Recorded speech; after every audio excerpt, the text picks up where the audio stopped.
sean médicos, siempre la clasificación es importante. Por ejemplo, una de las cuales es la tiroiditis, las que son consideradas dolorosas y las que son consideradas indolor. Dentro de las dolorosas, no olviden que están típicamente la tiroiditis de Kerbein, que es una tiroiditis dolorosa, y las tiroiditis piógenas.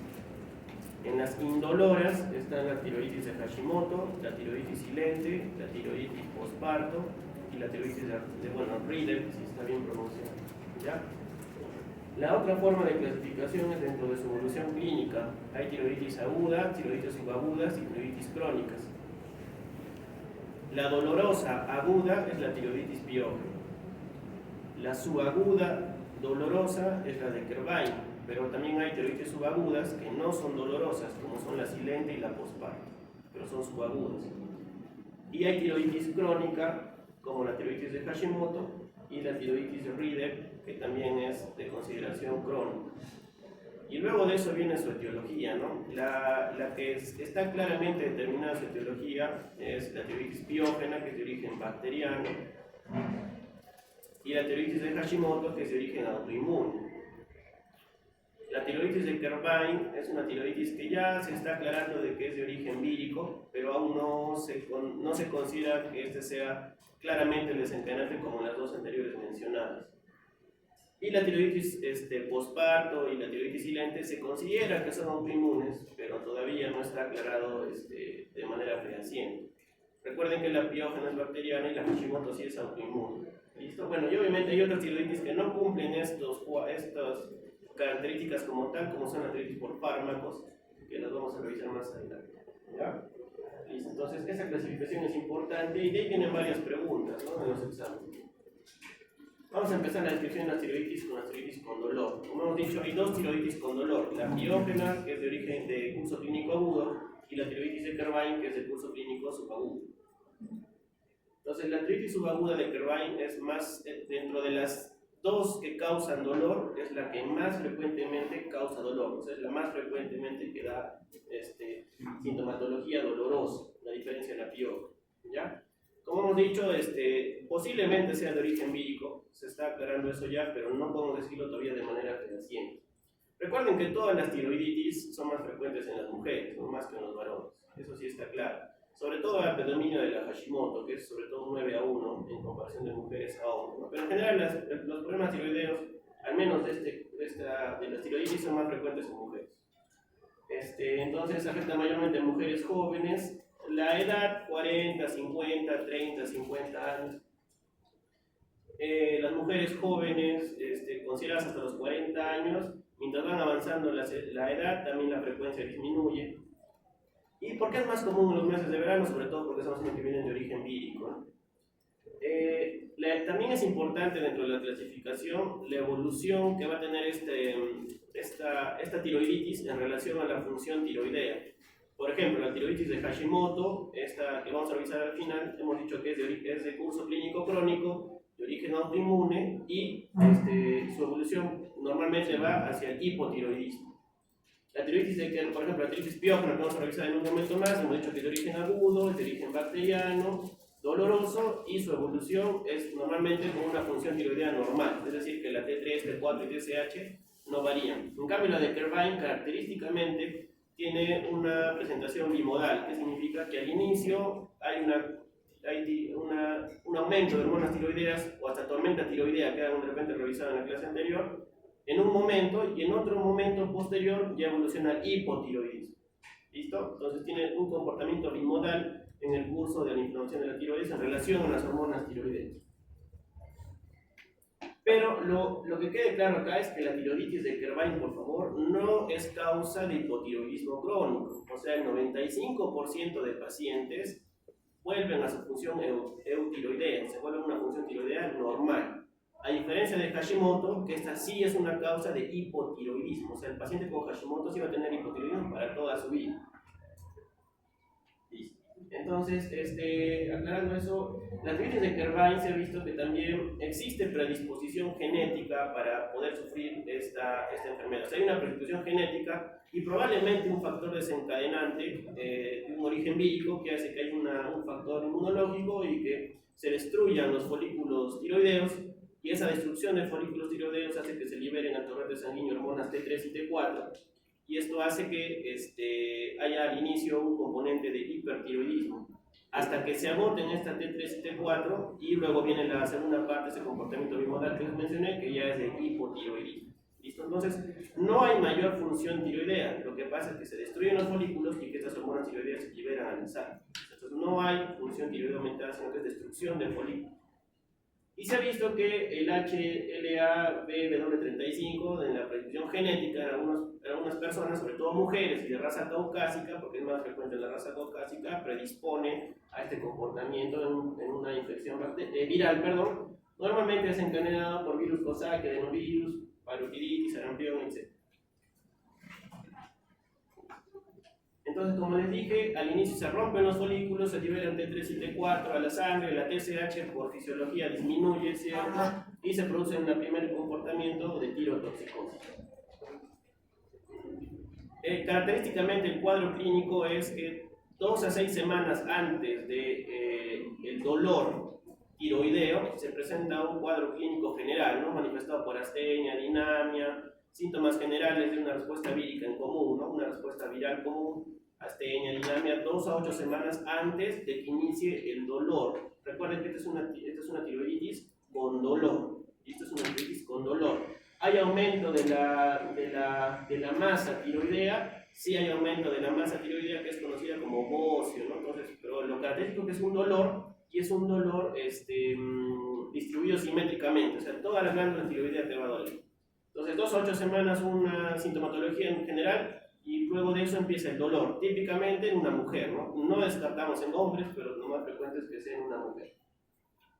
Y al inicio, cuando el paciente esté debutando con dolor tiroideo, con 2 a 8 semanas previas de un comportamiento, de un compromiso general, al inicio va a haber pues, T3 y T4 aumentadas, ¿cierto? Y la TSH va a estar disminuida. Pero lo característico, por favor, es que hay dolor luego de un comportamiento general en una paciente de sexo femenino, que es típicamente lo que te van a poner en la pregunta al inicio, ¿no? Te van a colocar.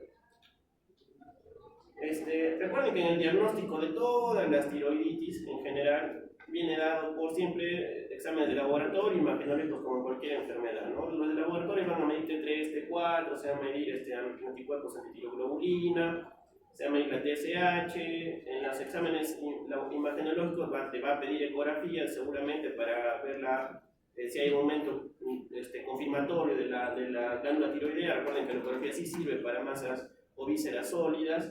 La gammagrafía es otro estudio que entra a tallar también acá por la función tiroidea. Lo característico es que en todas las tiroiditis que vamos a mencionar, sí hay una hipocaptación de contraste, porque la tiroides no está funcionando adecuadamente, con excepción de la de Hashimoto. En la Hashimoto la respuesta a la gammagrafía va a ser variable, o sea, puede ser que haya hipocaptación, hipercaptación. Pero en general va a ser un bocio frío, como se dice, que no va a haber captación de sustancia radioactiva en un estudio de gammagrafía. La única excepción, Hashimoto, ¿sí? Listo. Bueno, el laboratorio, como decía, va a aumentar la tiroglobulina, aumenta 3 y T4 al inicio, TSH es indetectable. Y va a haber también al estudio de imagen, se va a ver, por ejemplo, un área de hipogenicidad focal, ¿no? Un área de bocio al inicio, luego se hace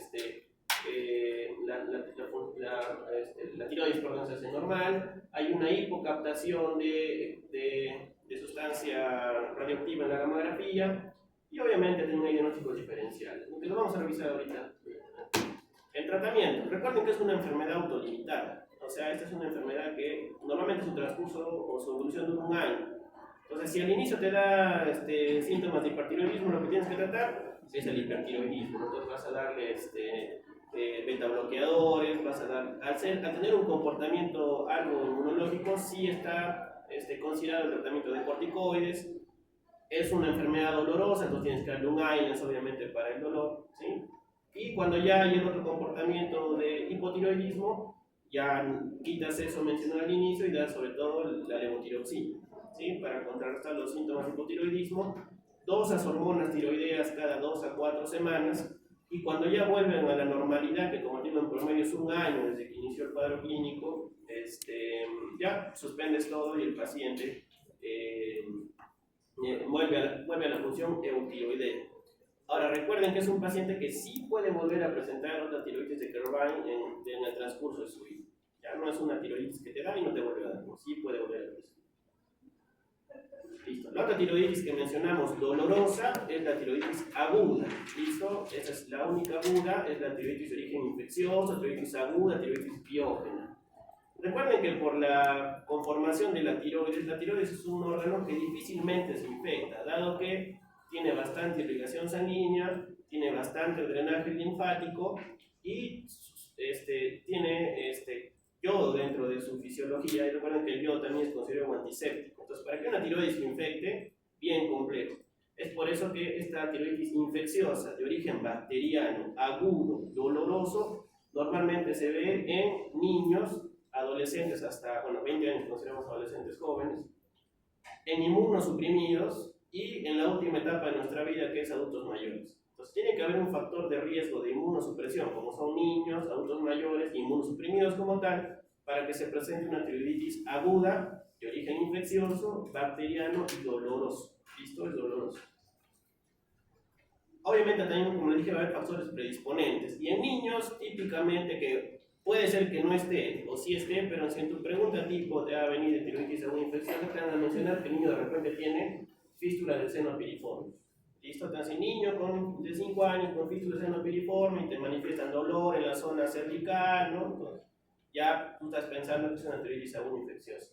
Ahora, a diferencia de la tiroiditis de Kerrbin, esta tiroiditis tiene función tiroidea normal. O sea, este paciente no va a ser tiroidopsicosis, este paciente no va a ser hipotiroidismo. Lo que te va a manifestar es que en su cuadro clínico, como se remarca acá, a diferencia de tiroiditis de Kerrbin, bueno, por la edad y todo eso, puede ser que dé una paciente dama de repente de 17 años, a diferencia de la primera que te mencionaba, que había un cuadro constitucional al inicio de 2 a 8 semanas, en esta tiroiditis dolorosa, aguda, el cuadro es súbito, de aparición súbita. O sea, va a haber dolor cervical más, un cuadro, como es un origen infeccioso, va a haber un cuadro general de malestar, fiebre, etc.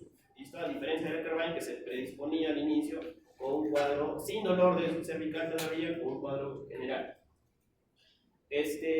También va a haber una masa, un aumento de la tiroides, pero es doloroso también. Y como te decía en Kerrbin, la masa es simétrica, la dolorabilidad. En cambio, en la tiroiditis biógena puede ser simétrica, sí, pero sabemos que en medicina nada es exacto. Pero lo más frecuente es que hay una dolorabilidad, sobre todo en niños, de la hemimasa izquierda de la tiroides. ¿Listo? La dolorabilidad es asimétrica, no es simétrica como en Kerrbin. Y a diferencia de la de Kerrbin, estas tiroiditis que son infecciosas, biógenas, sí pueden evolucionar a un absceso. ¿Listo? Sí pueden evolucionar a un absceso porque es un origen infeccioso. En Kerrbin había una predisposición genética más origen viral. A pesar de ser doloroso, y comparado entre ambas es más doloroso la de Kerrbin todavía, no evoluciona a absceso a diferencia de esta. ¿Ya? Recuerden que la causa más frecuente de dolorabilidad en tiroides, como ya lo dije, es Kerrbin, más que la biógena. ¿Listo? La función tiroidea es normal, no hay alteración de la función tiroidea. En el diagnóstico lo mismo, ¿no? Vas en el cuadro clínico, la etapa etaria del paciente, la dolorabilidad asimétrica. Sí, acá a diferencia de Kerrbin, por ejemplo, como es biógeno, sí va a haber leucocitosis, ¿listo? Va a haber leucocitosis. Y el de ecografía también te va a mostrar un aumento de masa tiroidea, pero típicamente la ecografía te puede mostrar de repente ya hasta abscesos tiroideos. ¿Listo? De todas las tiroiditis, que obviamente todas reciben tratamiento médico, hay 2 que pueden recibir tratamiento quirúrgico. Una de ellas es esta, porque si forma absceso en la tiroides, recuerden que hay un adagio en la medicina que es absceso diagnosticado, absceso drenado. Si tiene absceso, hay que entrarlo a drenar. ¿Listo? Y la siguiente quirúrgica es la de Rieder, que ahora vamos a explicar por qué. ¿Ya? Igual, la mamografía te va a demostrar una tiroides hipocaptante. El tratamiento es un cuadro agudo, o sea, autolimitado. El tratamiento busca sobre todo darle antibiótico terapia, ¿no? Antibiótico terapia para que el paciente, sobre todo antibiótico terapia parenteral. Los bichos que más se han visto relacionados son los gram positivos, como es Staphylococcus aureus y Streptococcus pneumoniae. Y si se forma absceso, hay que drenar el absceso, ¿no? Entonces, antibiótico terapia, si no hay absceso en ecografía, si hay absceso, drenaje de absceso, es antibiótico terapia. Pero miren, a diferencia de la otra, no estoy mencionando corticoides y no estoy mencionando hormonas tiroideas, porque hay una función tiroidea normal. ¿Listo? Y no hay secuelas, ¿no? O sea, no hay secuelas. El paciente se le da tratamiento y pasa su vida completamente normal. Tiroiditis no dolorosas. Acá tenemos la de Hashimoto, la silente, la posparto y la de Ride. Recuerden que la silente y posparto son subagudas como la de Kervine. La diferencia es, como dije, que esas no duelen. La de Hashimoto es de comportamiento crónico, tampoco duele. Y la de Ride es de comportamiento crónico, tampoco duele. ¿Ya? Listo, ahí perdón. Tiroiditis silente. La silente y posparto son tiroiditis que las mencionamos por literatura, pero como siempre les digo a mis alumnos de prácticas, raro que lo vean, bueno, raro, pero sí tienen que revisar. Se dice que ambas tiroiditis todavía se sobreponen y tienen un comportamiento clínico muy parecido a la de Kervine, o sea, tienen posiblemente origen autoinmune, tienen un comportamiento bimodal de tirotoxicosis al inicio y hipotiroidismo posterior, son autolimitadas, pero la diferencia es que la de Kervine duele, estas no duelen, ¿ya? Listo, entonces tiroiditis silente, también autoinmune, que generalmente se descubre por síntomas de tirotoxicosis en una glanda tiroidea no dolorosa.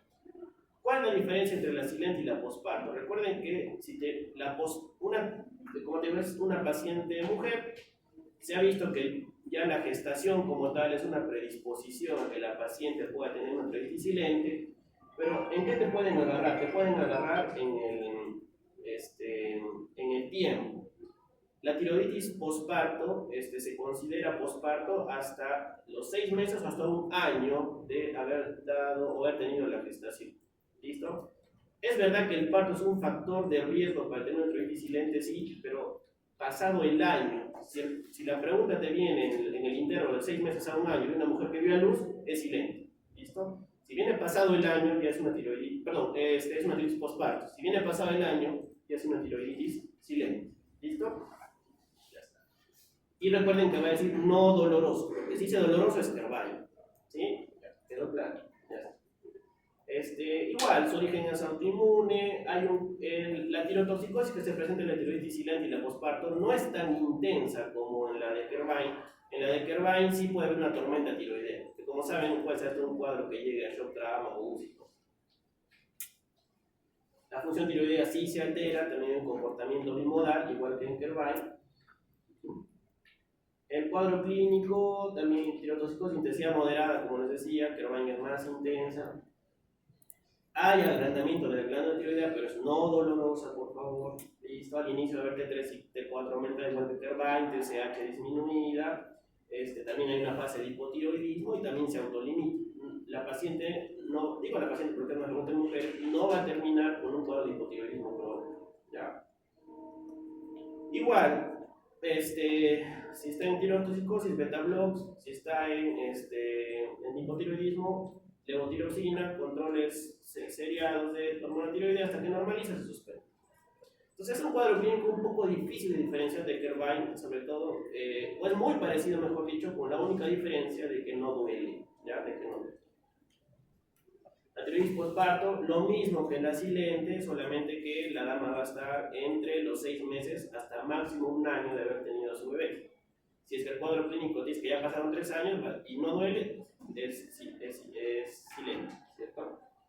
Y hasta así nos comenta indígena autoinmune, también anticuerpos antitiroperoxidasa, antitiroglobulina, se asocia a multiparidad. Una dama que tuvo una tiroiditis posparto es un factor de riesgo que vuelva a tener una tiroiditis posparto posterior. ¿Ya? Se relaciona con algunas damas que tienen enfermedades autoinmunes también conocidas y también está relacionada al factor genético como la HLA-D3 y HLA-D5. El cuadro clínico también tiene un comportamiento bimodal de tirotoxicosis y hipotiroidismo, también hay bocio, pero no duele, y sobre todo, como le digo, esta literatura dice 6 meses, pero en lo que estoy revisando hasta un año se puede considerar tiroidismo. ¿Ya? Lo mismo, T3, T4 elevada, TSH disminuida, lo mismo que en el otro cuadro, solamente que el tiempo es lo que es el tiempo posparto, es lo que se toma la importancia acá. Lo mismo, beta blocks hay tirotoxicosis, levotiroxinas que hay hipotiroidismo, hasta normalizar la función tiroidea. Tiroiditis por fármacos. Detallar uno por uno es bastante extenso, revísenlo por favor, recuerden que la clase teórica no da todo, si tienen que leer los lo demás. Pero lo que se les puede preguntar y lo que más veces viene en los exámenes es qué fármacos te pueden dar una tiroiditis. Y recuerden que el fármaco más relacionado y con más frecuencia son dos, la amiodarodona y el litio, que se utilizan con más frecuencia. La amiodarodona es un antiarrítmico, el litio normalmente es un estabilizador de ánimo, ¿listo? Pero de los dos, ¿cuál es más frecuente? La amiodarodona. ¿Ya? La amiodarodona. Recuerden que está el alternacente, el Forogar, leucina 2, inmunoterapia con PD1, que bueno, lamentablemente acá en nuestro medio rara vez se utiliza, ¿no? Pero amiodarona y litio sí son altamente utilizados en nuestro medio. Y recuerden que veamos la amiodarona es la más frecuente en dar y tiroiditis. Ahora pasamos a las crónicas indolores. Recuerden que la tiroiditis diabética es crónica, es de curso crónico, también es una tiroiditis rara. La de Hashimoto, que vamos a ver al último, es la más frecuente de toditas. ¿Listo? Pero la tiroiditis diabética es algo rara. Es una tiroiditis también de curso crónico. En este caso hay un bocio, también hay un bocio, pero a diferencia de las otras es un bocio péteo, duro. ¿Listo? Es una tiroiditis que se llama tiroiditis leñosa, también como un epónimo, tiroiditis leñosa. ¿Listo? ¿Cuál es lo llamativo de la tiroiditis de Rieder? Bueno, también se presenta más en mujeres, sobre todo afecta a damas también de 40 a 60 años, pero ¿cuál es lo llamativo de acá? Es que esta tiroiditis es el diagnóstico diferencial, o puede ser un diagnóstico diferencial de un cáncer de tiroides. Esto es lo llamativo. Tú pagas un bolsio duro, fibroso, leñoso, indoloro, con función tiroidea normal, porque la tiroiditis de Rieder no da alteración de la función tiroidea, tu diagnóstico diferencial va a ser un cáncer de tiroides. Eso es lo llamativo del tiroiditis de Rieder. Y lo otro llamativo es que este bocio, que en un inicio puede ser bocio, luego puede llevar a atrofia, o puede mantenerse como bocio atrófico duro, es que puede tener tanto compromiso local en su fibrosis que sí te puede llevar a una pesadez de cuello, síntomas de compresión, disfagia, ronquera, línea, estridor. Y estas complicaciones mecánicas locales a nivel cervicales sí pueden tener o puede haber necesidad de hacer cirugía. A pesar de no ser un cáncer, termina de una cirugía extractiva de tiroides por los síntomas locales mecánicos que se presenten. A diferencia de las otras 4 que hemos mencionado, que ninguna hemos mencionado extracción de tiroides, salvo un drenaje de absceso en las agudas piojos. En cambio, esta de Rieder, por su compromiso local, mecánico, sí puede ser necesario, no en todos los casos, puede ser necesaria una cirugía de tiroidectomía, así no sea un caso. ¿Listo? Otra cosa llamativa de Rieder es que a diferencia de las otras, esta misma también por su compromiso mecánico local, también puede haber síntomas de hipoparatiroidismo. ¿Listo? Las otras no mencionamos para nada la paratiroides, en este caso sí puede haber síntomas de hipoparatiroidismo. ¿Listo? Entonces es un bocio difuso de consistencia pétrea y puede sugerir malignidad en la parte clínica. Es por eso que su diagnóstico, para poderla diferenciar de un cuadro de cáncer de vesícula, la frecuencia de cáncer de cáncer tiroideo, es una biopsia por Trucut, como les mencioné en las lesiones de partes blandas, ¿no? Que el Trucut es la biopsia incisional de mejor recomendación por la cantidad de tejido que saca y por la facilidad de reconocimiento histológico que te puede dar, ¿no? Entonces, en este caso, a diferencia de las otras, que sí se puede manejar Trucut para hacer un diagnóstico histopatológico, en Rieder sí es necesario hacer un Trucut para diferenciarlo sobre todo del cáncer. ¿Ya? Y la tiroides de Hashimoto, ya como última diapositiva, la tiroides de Hashimoto, recuerden que es la causa más frecuente de bocio y es la causa más frecuente de hipotiroidismo. Es una tiroiditis de comportamiento crónico, no doloroso, y su origen es, acá sí claramente, autoinmune. Es por eso que en esta patología sí van a estar frecuentes, o sí van a estar, si vale el término, más reactivos o más presentes los anticuerpos antitiroglobulina y los anticuerpos antiperoxidasa. ¿Listo? En las otras patologías pueden estar presentes, sí pueden estar presentes, pero en esta de Hashimoto van a ser mucho más llamativos, hasta en un 40 a 60% de base. ¿Listo? Porque claramente estamos diciendo que su origen es autoinmune. Entonces, tiene sinonimia, recuerden que puede ser también llamada tiroides linfocítica, tiroides autoinmune, bocio linfonoideo, tiroides crónica. La causa más frecuente de bocio es la causa más frecuente de hipotiroidismo. tiroiditis, a diferencia de las antes mencionadas, sí te lleva a un hipotiroidismo crónico. O sea, sí vas a necesitar levotiroxina de manera vitalicia. ¿Listo? La causa es autoinmune, su curso es clínico. Llamativamente también esta tiroiditis es mucho más frecuente en mujeres que en varones, en un promedio de 9 a 1. La edad también, 30 a 50 años, la función tiroidea. Puede ser que al inicio algunas tiroides de Hashimoto tengan tiroiditis, puede ser, pero normalmente las vas a diagnosticar por un bocio no doloroso y normalmente cuando las diagnostiques vas a ver hipotiroidismo.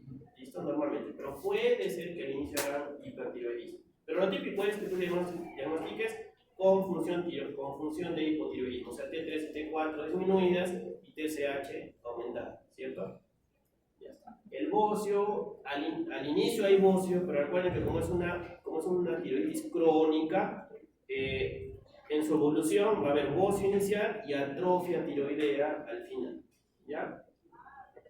El cuadro clínico no hay dolor, no hay compromiso general ni malestar, el hemograma es normal, pero típicamente en el diagnóstico ya laboratorial los anticuerpos antiperoxidas y antitiroglobulina están elevados marcadamente. La ecografía también te marca una glándula hipoecoica, pero recuerden que la gammagrafía, a diferencia de los otros casos, que sí había una glándula fría, en este caso no es definitiva. La gammagrafía en este tipo de tiroiditis es el único tiroiditis donde la gammagrafía no nos sirve. ¿Listo? El tratamiento, lamentablemente, pues ya es levotiroxina de por vida, ¿no? Levotiroxina de por vida. No se menciona, se puede al inicio, si es que captas la tiroides de Hashimoto con algo de hipertiroidismo, puedes utilizar corticoides al inicio. Pero típicamente, como les mencioné, ya vas a captar el hipotiroidismo y tienes que utilizar, lamentablemente, la levotiroxina de por vida en este caso, porque es correcto. ¿Listo? Listo, doctores. Es una segunda clase, han tenido prácticas en la mañana, deben estar cansados. ¿Alguna duda? He tratado de resumir y dar los puntos más importantes en esta, que a veces es un entreverado. Bueno, tantas tiroiditis, tantos términos, pero los puntos que deben de ser cansados son los que les va a servir para que puedan, sobre todo, responder preguntas en los exámenes tipo que vienen. ¿Alguna duda? Doctor, Hashimoto. Oye, doctor, de la tiroiditis de que no hay la clínica general que mencionó, dijo que es de 2 a 6 semanas antes o de 2 a 8. 2 a 6, 2 a 8 semanas. Lo importante es que en promedio, en ese tiempo, 2 a 6, 2 a 8 semanas, hay un cuadro clínico general, probablemente por esa infección vírica que te menciono, y luego de eso recién viene ya el bocio, el dolor y la parte de hipertiroidismo. ¿Alguna otra pregunta? ¿Hashimoto también es bimodal entonces?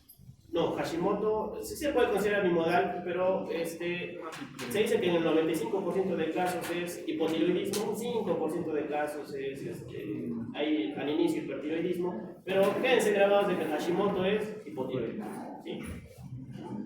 Listo, ya, gracias.